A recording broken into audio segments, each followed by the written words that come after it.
So, I'm from Cincinnati, Ohio. Every time I tell people I'm from Cincinnati, it's like a dead silence. Hi, I'm from Cincinnati.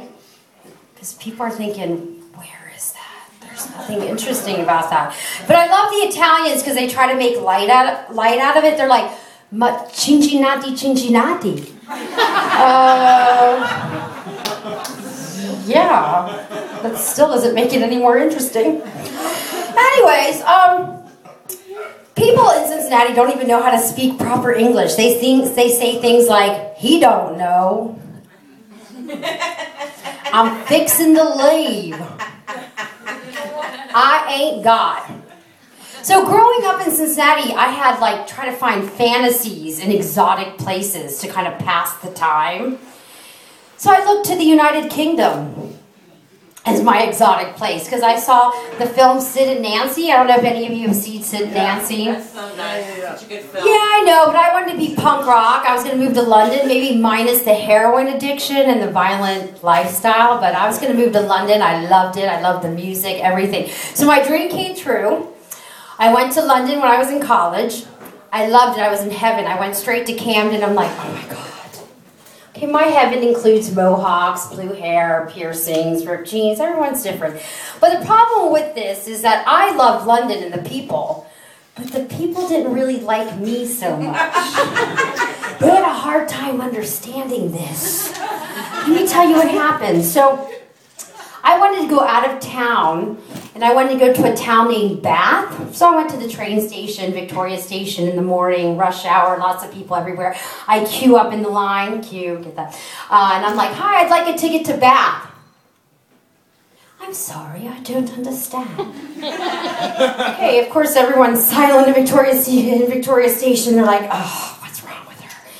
I'm like, okay, I'm sorry, I'd like a ticket to Bath. I'm sorry, I don't understand. At this point, I'm sweating. I'm like, I don't know, maybe I'm speaking Japanese and I have no idea. I'm like, being American even louder. I'd like a ticket to Bath, B-A-T-H.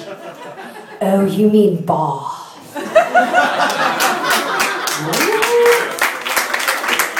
Okay.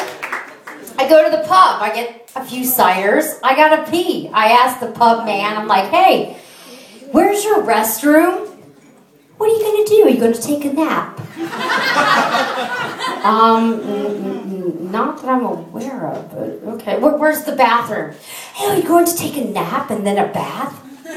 Not really registering what's happening.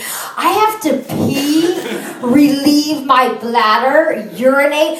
Oh, you mean the loo? Really?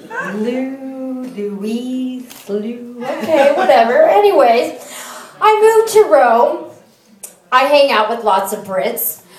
Sometimes we don't understand each other. For example, I have this really spunky colleague named Laura, really cute, from London. She'd come into, oh yeah, Miss Laura, she's in the audience. Anyways, she'd come into work, she'd be like, you all right? I'm sorry. I'm not sure what just came out of that. Was that a bodily function? I'm just gonna nod and smile. Second day, you all right? Maybe she has allergies. I don't really know what that was. Really gonna nod and smile. Third day, you all right? I don't know what you're saying. She's like, all I'm asking is if you're all right. I'm like, well, in my language, that's 4 syllables. Are you all right? But there you go. I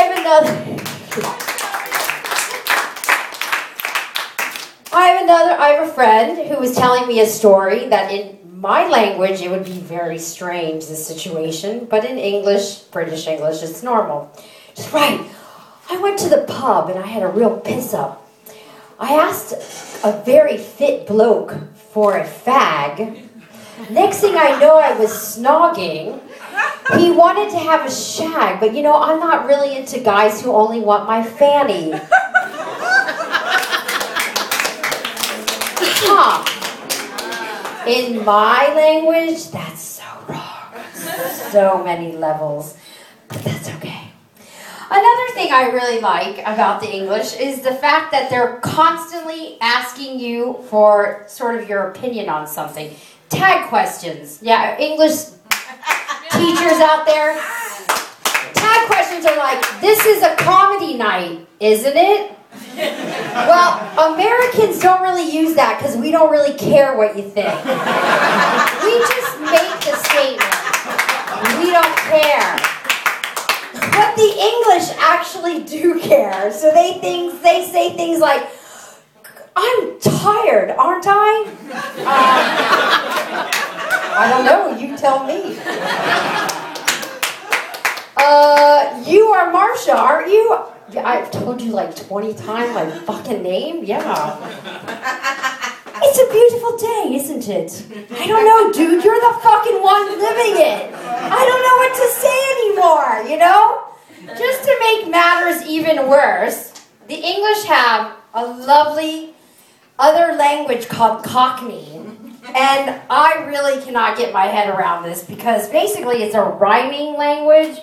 But what they do is they take a word in our normal vocabulary and make a rhyming expression. But then they cut the rhyming expression so they're using half of the expression that doesn't really rhyme with the original word. So, of course, what do you make sense of it? So, here's an example. Stop with the porkies.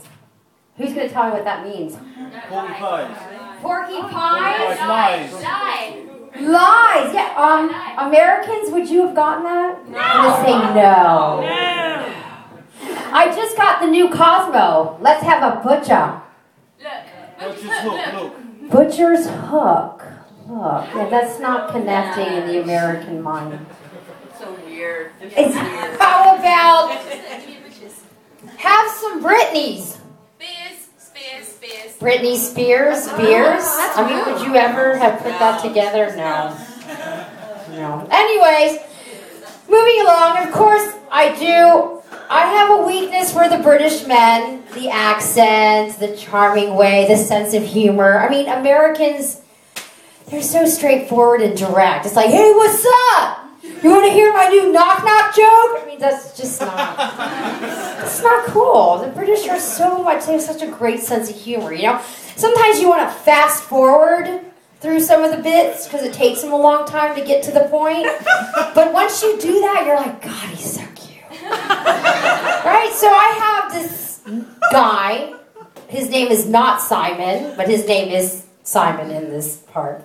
Anyways, not Simon called me, and he called me and says, oh, Marsha, I hope you don't mind. I don't want to be rude. I mean, I'm sorry. I'm just wondering. I mean, only at your earliest convenience, if it's okay. But only, of course, I don't want to disturb you in any sort of way. If perhaps you could, on the fourth night, go out for a drink. First of all, I really don't know what fourth night is. And I'm not sure I think he just asked me out. Yes. But, leave it to the Americans and be like, hey, what's up? You want to hang out or what? That's not fun. Anyway, Simon and I went out. It was all good.